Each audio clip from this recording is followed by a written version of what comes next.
तैयारी start. America में इस बार नए साल के आगमन के उत्साह को आतंक की काली छाया ने धूमिल कर दिया। ऐसे समय जब दुनिया बीते दिनों की कठिनाइयों को पीछे छोड़कर जीवन को नए तरीके से शुरू करने का संकल्प लेती है, अमेरिका के लुसियाना प्रांत के न्यू ऑरलियंस शहर में नरसंहार पर आमादा एक आतंकी ने जश्न मना रहे लोगों को ट्रक से रौंद दिया।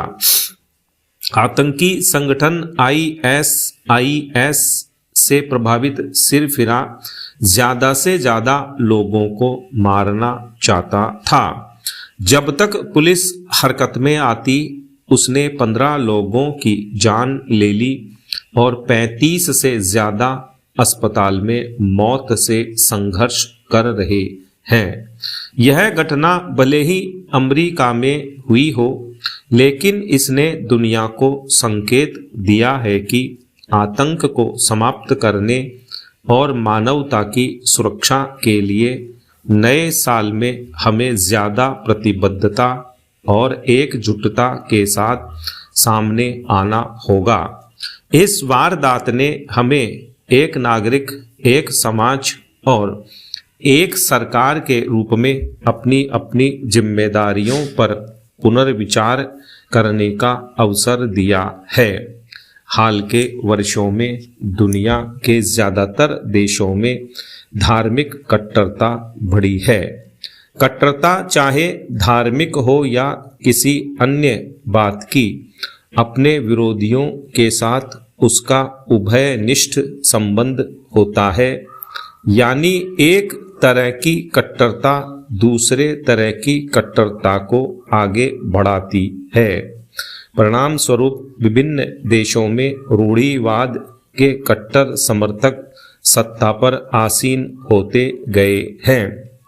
अमेरिकी राष्ट्रपति चुनाव में रिपब्लिकन पार्टी की जीत को भी इसी रूप में देखा जा रहा है।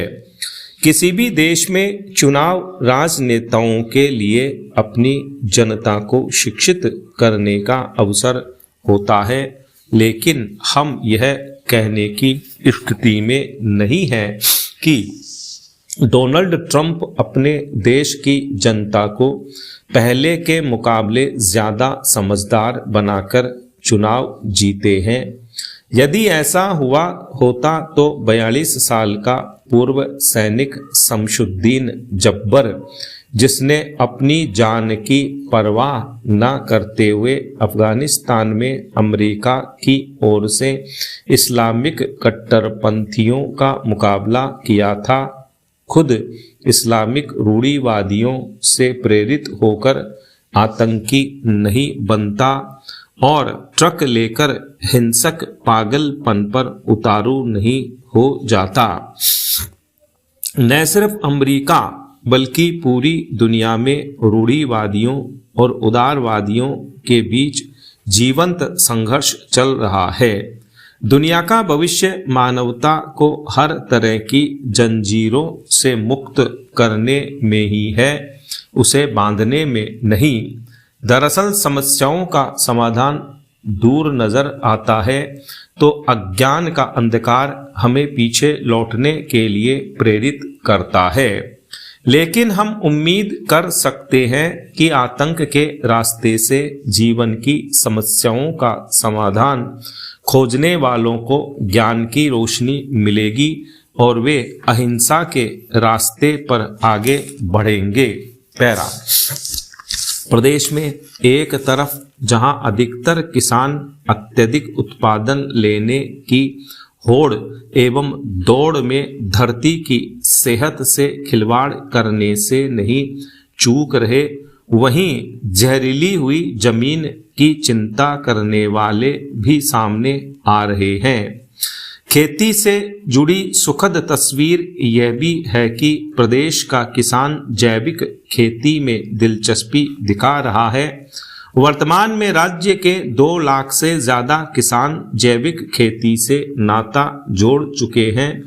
सच तो यह भी है कि अत्यधिक उत्पादन लेने के लालच में खेती में रासायनिक उर्वरकों और कीटनाशकों का अंधाधुंध उपयोग होने लगा है और रासायनिक उर्वरक व कीटनाशकों से पैदा हुआ अनाज, फल और सब्जी मानव स्वास्थ्य के लिए हानिकारक साबित हो रहे हैं। रासायनिक उर्वरकों और कीटनाशकों के उपयोग से किसानों को तात्कालिक लाभ तो मिल जाता है, लेकिन इससे भूमि की उर्वरता, जल और वायु की गुणवत्ता पर प्रतिकूल प्रभाव पड़ता है।